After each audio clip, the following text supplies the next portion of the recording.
তারপর কান থেকে নল দুটো খুলে যন্ত্রটা পাশে বেঞ্চের উপর রেখে বললেন, ভয় হয়?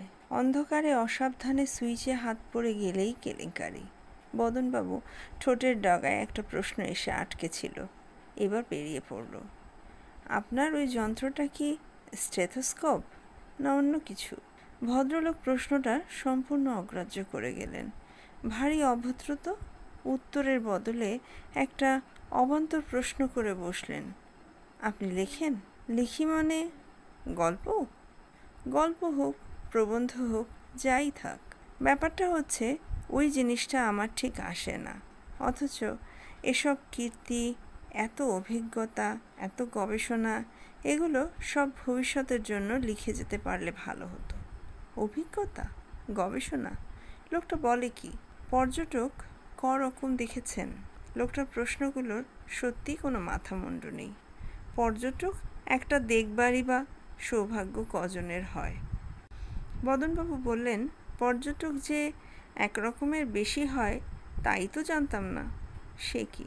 3 রকম যে কেউ বলতে পারে, জলচর, স্থলচর বা বোমচর। প্রথম দলে Vasco da Gama, captain Scott, Columbus. স্থলে Hiuen Tsang, Mungo Park, Livingstone, আমাদের গ্লোব ট্রটার উমেশ চট্টোপাধ্যায় পর্যন্ত। আর আকাশে ধরুন প্রফেসর পিকার্ড, যিনি বেলুনে 50,000 ফুট উঠেছিলেন। আর এই সেদিনের ছোকরা গাগারিন। অবশ্য এগুলো সবই খুব মামুলি। আমি যে ধরনের পর্যটকের কথা বলছি সেটা জলেও নয়, মাটিতেও নয়, আকাশেও নয়, তবে কালে। মানে কালের মধ্যে ঘোরাফেরা, অতীতকালে পারি, আগামীকালে সফর, ইতোমধ্যে ইচ্ছে মতো ভূত ভবিষ্যতে বিচরণ। বর্তমানে তো আছেই, তাই ওটা নিয়ে আমি মাথা ঘামাই না। এতক্ষণে বদনবাবুর কাছে ব্যাপারটা পরিষ্কার হলো। বললেন, H.G. ওয়েস এর কথা বলছেন তো? টাইম মেশিন, সেই যে একটা সাইকেলের মতো জিনিস চেপে একটা হ্যান্ডেল টানলেই অতীত যুগে আর আরেকটা টানলেই ভবিষ্যতে চলে যায়, সেই যে গল্পটা নিয়ে একটা বিলিতি বায়োস্কোপ হয়েছিল। ভদ্রলোক একটা তাচ্ছিল্যের হাসি হেসে বললেন, সে তো গল্প, আমি বলছি সত্যি ঘটনা, আমার ঘটনা, আমার অভিজ্ঞতা, আমার মেশিন, কোনো সাহেব লিখিয়ের মন গড়া গাঁজাখুরি গল্প নয়। কোথায় যেন একটা স্টিমারের ভো বেজে উঠল। মদনবাবু ঈষৎ চমকে হাত দুটোকে চাদরের ভেতর ঢুকিয়ে জড়সড় হয়ে বসলেন। কিছুক্ষণ বাদে নৌকার বাতিগুলো ছাড়া আর কিছুই দেখা যাবে না। ঘনায়মান অন্ধকারে আরেকবার আগন্তুকের মুখের দিকে চাইলেন বদনবাবু। সন্ধ্যের আকাশের শেষ রংটুকু তার চোখের মণিতে। আগন্তুক আকাশের দিকে মুখটা তুলেই কিছুক্ষণ চুপ করে থেকে বললেন, হাসি পায়? 300 বছর আগে এইখানে, ঠিক এই বেঞ্চটার জায়গায় একটা কুমির ও তার মাথার ওপর একটা বক বসে রোদ পোহাচ্ছিল। ওই খড়ের নৌকাটার জায়গায় একটা পাল তোলা ওলন্দাজ জাহাজের ডেক থেকে এক নাবিক একটি গাদা বন্দুক দিয়ে কুমিরটাকে মারে। এক গুলিতেই কুমির শেষ। বকটি ঝোপটিতে উড়ে পালাবার সময় তার একটি পালক খসে আমার পায়ের সামনে পড়ে। এই সেই পালক। আগন্তুক থলির ভেতর থেকে একটা ধবধবে সাদা পালক বার করে বদনবাবুর হাতে দিলেন। লাল ছিটে ফোঁটাগুলো কি? বদনবাবুর গলা ধরে এসেছে। আগন্তুক বললেন, কুমিরের রক্ত। খানিকটা ছিটকে বকটার গায়ে পড়েছিল। বদনবাবু পালকটা ফেরত দিয়ে দিলেন। আগন্তুকের চোখের আলো মিলিয়ে আসছে। গঙ্গার স্রোতে কচুরিপানা ভেসে যাচ্ছিল। এখন আর প্রায় দেখা যায় না। জল, মাটি, আকাশ সব ঘোলাটে একাকার হয়ে আসছে। এটা বুঝতে পারছেন কি জিনিস? বদনবাবু হাতে নিয়ে দেখলেন একটা লোহার ছোট্ট 3 কোনা ফলক। মাথাটা ছুঁচল। আগন্তুক বললেন, 2000 বছর আগে নদীর মাঝামাঝি ওই বয়াটার কাছ দিয়ে একটা দুমুখো জাহাজ বাহারের ফুল কাটা পাল তুলে সমুদ্রের দিকে চলেছে। সওদাগরি জাহাজ বোধহয়। বলিদ্বীপ টলিদ্বীপ কোথাও বাণিজ্য করতে চলেছে।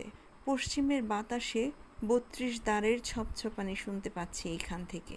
আপনি? হ্যাঁ, আমি না তো কে? আমি এইখানে ঠিক এই বেঞ্চিটার জায়গায় একটা বট গাছের পাশে লুকিয়ে আছি। লুকিয়ে কেন? বাধ্য হয়ে। এত বিপদসংকুল জায়গা তা তো জানা ছিল না। ইতিহাসের পাতায় তো আর এসব লেখেনি। বাঘটাকের কথা বলছেন? বাঘ নয়, মানুষ। আমার এই কোমর অবধি উঁচু মিশকালো বন্য মানুষ। কানে খুড়ি, নাকে আংটা, গায়ে উল্কি, হাতে তীর ধনুক, তীরের ডগায় বিষাক্ত ফলা। বলেন কি? ঠিকই বলছি, এক বর্ণ মিথ্যে নেই। আপনি দেখেছেন? শুনুন না, পোশেক মাস, ঝড় উঠেছে, আদিম ঝড়। এমন ঝড় আর ওঠে না। সেই দুমুখো জাহাজ চোখের সামনে জলের তলায় তলিয়ে গেল। তারপর তার থেকে একটা লোক ভাঙা তক্তায় চেপে হাঙর কুমিরের হাত থেকে রক্ষা পেয়ে কপাল জোরে ডাঙায় এসে, ওরে বাবা, কি সেই বন্য মানুষ, তার কি যে দশা করল সে আপনি নিজের চোখে না দেখলে। অবশ্যই আমিও শেষ পর্যন্ত দেখতে পারিনি। একটা তীর বটের গুঁড়িটার কাছে এসে বিঁধেছিল। সেটাকে নিয়েই সুইচ টিপে বর্তমানে ফিরে আসি। বদনবাবু হাসবেন না কাঁদবেন না অবাক হবেন তা বুঝতে পারলেন না। ওই সামান্য যন্ত্র আর ওই দুটো নলের মধ্যে এত জাদু আছে নাকি? এও কি সম্ভব? আগন্তুক বদনবাবুর মনের প্রশ্নটা হয়তো আন্দাজ করেই বললেন, এই যে দেখছেন যন্ত্রটি, কানের ভেতর নল দুটো ঢুকিয়ে এই ডান দিকে সুইচ চাপলেই ভবিষ্যতে, আর বাঁ দিকে চাপলেই অতীতে চলে যাওয়া যায়। কোন যুগের কোন সময়ে যেতে চান সেটাও এই দাগ কাটা স্বনলেখা চাকার ওপর কাটা ঘুরিয়ে ঠিক করে নেওয়া যায়। অবশ্যই 20-30 বছর এদিক ওদিক হয়ে যায় মাঝে মাঝেই, কিন্তু তাতে বিশেষ এসে যায় না। সস্তার জিনিস তো, তাই অত অ্যাকুরেট নয়, এই আর কি। সস্তা বুঝি? এবার বদনবাবু সত্যি অবাক। সস্তা মানে অবশ্যই কেবল পয়সার দিক দিয়েই। এর পেছনে রয়েছে 5000 বছরের বৈজ্ঞানিক জ্ঞান, বিদ্যে, বুদ্ধি। আজকাল লোকে ভাবে বিজ্ঞান যত কারসাজি সবই বুঝি পশ্চিমে, এদেশে আর কি আছে? আরে বাবু, এদেশে যা হচ্ছে তা কি আর ঢাক পিটিয়ে হচ্ছে? তা হচ্ছে সব গোপনে, অগোচরে, লোকচক্ষুর আড়ালে। নাম জাহির করার ব্যাপারটা আমাদের দেশে কোনো কালেই ছিল না, এখনো নেই। আসলে যারা জ্ঞানী তাদের হয়তো দেখাই যাবে না কোনো দিন। দেখুন না ইতিহাসের দিকে, অজন্তা গুহার ছবি কে বা কারা এঁকেছেন তাদের নাম জানেন? 1000 বছরের পুরনো পাহাড়ের গা থেকে খোদাই করা এলোরার মন্দির কে গড়ল তার নাম জানে কেউ? ভৈরবী রাগ কার সৃষ্টি? মহাভারত বেদ ব্যাসের নামে চলেছে, আর আমরা বলি বাল্মীকির রামায়ণ। কিন্তু এ দুটোর মধ্যে কত শত সহস্র নাম না জানা লোকের হাত আছে, মাথা আছে, তার হিসেব রাখে কেউ? এই যে পশ্চিমের বৈজ্ঞানিকেরা বড় বড় অঙ্ক কষে, ফর্মুলা কষে সব বড় বড় আবিষ্কার করে নাম কিনছেন। এই অঙ্কের গোড়ার কথাটা জানেন? গোড়ার কথা? কি গোড়ার কথা? বদনবাবু তা জানেন না? আগন্তুক বললেন, শূন্য। শূন্য? জিরো? বদনবাবু ভ্যাবাচাকা খেয়ে আকাশ পাতাল ভাবতে লাগলেন। 1 2 3 4 5 6 7 8 9 0, এই 10টার বেশি আর সংখ্যা নেই। শূন্য অর্থাৎ ফক্কা। অথচ একের পিঠে শূন্য দিলে হয়ে গেল 10, 9-এর 1 বেশি। ম্যাজিক। ভাবলে কুলকিনারা পাবেন না, অথচ আমরা মেনে নিচ্ছি। কেন মানছি তাও বুঝতে পারবেন না। কিন্তু এই 9টি সংখ্যা আর শূন্য, এই দিয়ে রাজ্যের যত অঙ্ক, যত হিসেব, যত ফর্মুলা, যোগ বিয়োগ গুণ ভাগ, ত্রৈরাশিক ভগ্নাংশ, decimal, algebra, arithmetic, physics, chemistry, astronomy, এমনকি অ্যাটম রকেট রিলেটিভিটি, এই একটিও এই 10টি সংখ্যা ছাড়া হবার জন্যই। আর এই সংখ্যা এলো কোত্থেকে জানেন? ভারতবর্ষ। এখান থেকে আরব দেশ, আরব থেকে ইউরোপ, এবং তারপর সারা পৃথিবী। বুঝেছেন এর আগে কি ছিল জানেন? বদনবাবু আবার ডানে বায়ে মাথা ঘোরালেন। সত্যি তার জ্ঞান কত সীমিত। আগন্তুক বললেন, আগে ছিল রোমান কায়দা, সংখ্যা নেই, কেবল অক্ষর, নিয়মের কোনো মাথা মুন্ডু নেই। বাংলায় 1962 লিখতে 4 অক্ষর লাগে, আর রোমানে কত লাগে জানেন? কত? 7। 888 লিখতে বাংলায় 3 অক্ষরের জায়গায় রোমান কত লাগে জানেন? 1 ডজন। এই হারে বিজ্ঞানের বড় বড় ফর্মুলা লিখতে বিজ্ঞানীদের কী অবস্থা হতো ভাবতে পারেন? 30 পেরোতে না পেরোতেই দেখতেন সব চুল পেকে গেছে, না হয় টাক পড়ে গেছে। আর চাঁদে রকেট পাঠানোর ব্যাপারটা তো নির্ঘাত আরও 1000 বছর পিছিয়ে যেত। ভেবে দেখুন, আমাদেরই দেশের একটা অখ্যাত অজ্ঞাত লোকের আশ্চর্য বুদ্ধির জোরে অঙ্কের ভুল পাল্টে গেল। আগন্তুক দম নেবার জন্য থামলেন। গির্জার ঘড়ির ডং ডং শব্দ ভেসে আসছে। 6টা বাজল। আলো হঠাৎ বাড়ল কেন? বদনবাবু পূব দিকে চেয়ে দেখলেন গ্র্যান্ড হোটেলের ছাদের পেছন দিয়ে ত্রয়োদশীর চাঁদ উঠেছে। আগন্তুক বললেন, আগে যেমন এখনও তাই। দেশের ঢের লোক আছে যাদের নাম ধাম কেউ জানে না, জানবেও না, কিন্তু তাদের বিদ্যা বুদ্ধি পশ্চিমের কোনো বিজ্ঞানীর চেয়ে এক চুলও কম নয়। এদের সাধারণত কাগজ, পেন্সিল, বইপত্র, লাইব্রেরি টাইব্রেরির কোনো দরকার হয় না। এরা নিরিবিলি চুপচাপ বসে ভাবেন আর মাথার মধ্যে ভারী ভারী ফর্মুলা কষে ভারী ভারী সমস্যার সমাধান করেন। আগন্তুক থামতে বদনবাবু মৃদুস্বরে বললেন, আপনি কি তাদেরই মধ্যে একজন? ভদ্রলোক বললেন, না, তবে এমন একজন লোকের সাক্ষাৎ বরাত জোরে একবার আমি পেয়েছিলাম। এখানে নয় অবশ্যই, এ তল্লাটে নয়। জওয়ান বয়সে পায়ে হেঁটে অনেক ঘুরেছি পাহাড়ে টাহাড়ে, তাদেরই একটাতে। অসাধারণ পুরুষ, নাম গণিতানন্দ। ইনি অবশ্য লিখেই অঙ্ক কষতেন। ইনি যেইখানে থাকতেন তার আশেপাশের 30 মাইলের মধ্যে পাহাড়ের গায়ে যতগুলি পাথরের চাই আছে তার প্রত্যেকটির পা থেকে মাথা অবধি অঙ্কের হিজিবিজিতে ভরা, খড়ি দিয়ে লেখা। তার যিনি গুরু, তার কাছ থেকেই গণিতানন্দ অতীত ভবিষ্যতের বিবেচনার রহস্য জানতে পেরেছিলেন। আমি গণিতানন্দের কাছ থেকেই জেনেছিলুম যে এভারেস্টের চেয়েও 5000 ফুট উঁচু একটি পাহাড়ের চূড়া ছিল হিমালয়ে।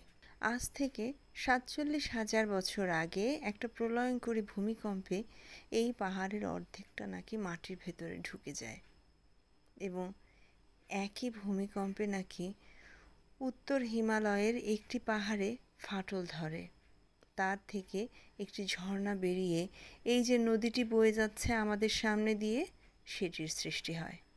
আশ্চর্য! বদনবাবু চাদরের খুঁটি দিয়ে কপালের ঘাম মুছে বললেন, আপনার এই যন্ত্রটি কি তার কাছ থেকেই পাওয়া? আগন্তুক বললেন, হ্যাঁ। মানে ঠিক পাওয়া নয়, উনি উপাদান বলে দিয়েছিলেন। আমি সেই রকম মাল মশলা সংগ্রহ করে যন্ত্রটি নিজেই তৈরি করে নিয়েছি। এই যে নলটা দেখছেন, এটা কিন্তু রবার নয়, এটা একরকম পাহাড়ি গাছের ডাল। এই যন্ত্রের একটি জিনিসের জন্য আমাকে কোনো দোকানে বা কারিগরের কাছে যেতে হয়নি। এর সমস্তই প্রাকৃতিক উপাদান দিয়ে তৈরি। ডায়ালটায় দাগ কেটে নম্বর বসিয়েছি আমি নিজে হাতে। তবে নিজের হাতের তৈরি বলেই হয়তো মাঝে মাঝেই বিগড়ে যায়। ভবিষ্যতের সুইচটা তো কদিন হলো কাজই করছে না। আপনি ভবিষ্যতে গেছেন? একবারই, তবে বেশি দূরে না, 30 শতাব্দীর মাঝামাঝি। কেমন দেখলেন? দেখব কি, এইখানে তখন বিরাট রাস্তা, আর আমি একমাত্র মানুষ পায়ে হাঁটছি।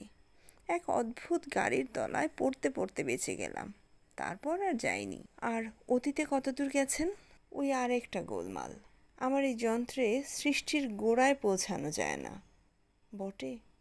না, আমি অনেক চেষ্টা করেও সবচেয়ে পেছনে যা গেছি তখন অলরেডি সরীসৃপরা এসে গেছে। বদনবাবুর গলা শুকিয়ে এলো। বললেন, কি সরীসৃপ? সাপ? আরে না না, সাপ তো ছেলে মানুষ। তবে এই ধরুন ব্রন্টোসরাস, টিরানোসরাস, ডায়নোসরাস এইসব আর কি। তার মানে আপনি কি ওদেশেও গেছেন নাকি? ওদেশে কেন? আপনার কি ধারণা এসব জিনিস আমাদের দেশে ছিল না? ছিল নাকি? ছিল মানে এই ঠিক এইখানটাতেই ছিল, এই বেঞ্চের আশপাশটাতেই। বদনবাবুর মেরুদণ্ড দিয়ে একটা শিহরণ খেলে গেল। আগন্তুক বললেন, গঙ্গা নামেনি তখনও। এই সব জায়গায় তখন ছিল এবড়ো থেবড়ো পাহাড়ের ঢিবি আর লতা পাতা গাছপালার জঙ্গল। সে দৃশ্য ভুলব না। ওই জেটির জায়গায় একটা শ্যাওলা ভরা ডোবা চোখের সামনে দেখতে পাচ্ছি। একটা আলেয়া ধক করে জ্বলে উঠে মিনিট খানিক দুলে দুলে নিভে গেল। তারই আলোয় দেখলাম দুটো ভাটার মতো চোখ। চাইনিজ ড্রাগনের ছবি দেখেছেন তো? বইয়ে ছবি দেখা ছিল। বুঝলাম এই সেই স্টেগোসরাস। কিসের জানি পাতা চিবুতে চিবুতে জলের ওপর দিয়ে ছপ ছপ করে এগিয়ে আসছে। মানুষ খাবে না জানি, কারণ এরা উদ্ভিদজীবী, কিন্তু তাও দেখি ভয়ে ঢোক গিলতে পারছি না। বর্তমানে ফিরে আসার সুইচটা টিপতে যাব, এমন সময় আমার মাথার ওপর হঠাৎ একটা ঝপাঝপ শব্দ শুনে চমকে চেয়ে দেখি একটা টেরিড্যাকটিল। সে না পাখি, না জানোয়ার, না বাদুড়, জন্তুটার দিকে গোঁত খেয়ে ধাওয়া করে গেল। এই আক্রোশের কারণ বুঝলাম হঠাৎ আমার পাশের পাথরের ঢিবিটার দিকে চোখ পড়তেই। পাথরের গায়ে একটা বেশ বড় ফাটলে দেখি একটা সাদা গোল চকচকে ডিম, টেরোড্যাকটিলের ডিম। দেখে ভয়ের মধ্যেও লোভ সামলাতে পারলুম না। ওদিকে লড়াই বেঁধেছে, আর এদিকে আমি দিব্যি ডিমটি বগলস্থ করে নিয়ে। বদনবাবুর কিন্তু হাসি পেল না। গল্পের জগতের বাইরে হয় নাকি এসব? যন্ত্রটা আপনাকে পরীক্ষা করতে দিতাম, কিন্তু বদনবাবুর কপালের শিরা দপদপ করে উঠল। ঢোক গিলে বললেন, কিন্তু কি? ফল পাবার সম্ভাবনা খুবই কম। কেন? তবু একবার চেষ্টা করে দেখতে পারেন। লাভ না হলেও ক্ষতির সম্ভাবনা তো নেই। বদনবাবু গলা বাড়িয়ে দিলেন আর খুব করে প্রার্থনা করলেন। আগন্তুক নলের মুখ দুটি বদনবাবুর দুই কানে গুজে দিয়ে সুইচটা টিপে খপ করে তার ডান হাতের কবজিটা ধরে ফেললেন। নাড়িটা দেখতে হবে। বদনবাবু বলির পাঁঠার মতো কাঁপতে কাঁপতে মিহি গলায় বললেন, অতীত না ভবিষ্যৎ? আগন্তুক বললেন, অতীত। 6000 BC। চোখটা চেপে বন্ধ করুন। বদনবাবু অধীর উৎকণ্ঠায় মিনিট খানেক চোখ বুজে বসে থাকলেন। কই, কিছু তো হচ্ছে না। আগন্তুক যন্ত্রটা খুলে নিলেন। হবার সম্ভাবনা ছিল কোটিতে 1। কেন? আমার মাথার আর আপনার মাথার চুলের সংখ্যা যদি 1 হতো, তাহলেই আপনার ক্ষেত্রে যন্ত্রটা কাজ করত। বদনবাবু ফুটো বেলুনের মতো চুপসে গেলেন। হায় হায়, এমন সুযোগটা এভাবে নষ্ট হলো। আগন্তুক আবার থলির ভেতর হাত ঢোকালেন। চাঁদের আলোয় এখন চারিদিক বেশ স্পষ্ট দেখা যাচ্ছে। একবার হাতে নিয়ে দেখতে পারি? বদনবাবু কথাটা জিজ্ঞেস করার লোভ সামলাতে পারলেন না। আগন্তুক সাদা গোল চকচকে জিনিসটা এগিয়ে দিলেন। বেশ ভারী আর আশ্চর্য মসৃণ। দিন, এবার উঠতে হয়, রাত হলো। বদনবাবু ডিমটা ফিরিয়ে দিলেন। আরও কত অভিজ্ঞতা আছে এর, কে জানে। বললেন, কাল আবার আসছেন তো এখানে? দেখি, কাজ তো পড়ে আছে অনেক। বইয়ের লেখা ঐতিহাসিক তথ্যগুলো তো এখনও কিছুই যাচাই করা হয়নি। কলকাতার গোড়াপত্তনের ব্যাপারটাও বুঝতে হবে একবার। চাণক্য বাবাজিকে নিয়ে বড় বেশি বাড়াবাড়ি করছে এরা। আজ আসি। ট্রামে উঠে বদনবাবুকে একটা বাজে অজুহাত দিয়ে আবার নেমে যেতে হলো, কারণ পকেটে হাত দিয়েই তিনি চোখে অন্ধকার দেখলেন। মানিব্যাগটা উধাও।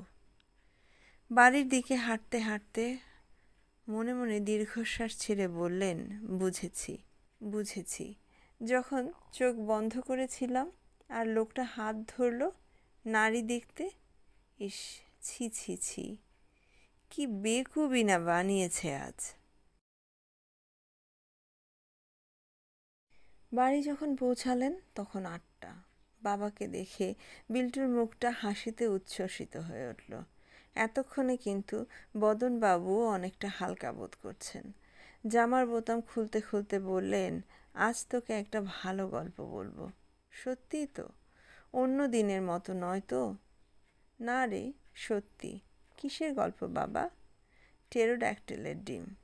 আর তাছাড়া আরও অনেক, একদিনে ফুরোবে না। সত্যি বলতে কি, বিল্টুর হাসির খোরাক আজ একদিনে যত পেয়েছেন তিনি, তার দাম কি অন্তত 50 টাকা 32 পয়সা 9 আনা হবে না? গল্পটি এখানেই শেষ হয়ে গেল। নিয়ে আসবো নতুন আরেকটি গল্প। ততক্ষণ সাথে থাকুন। ধন্যবাদ।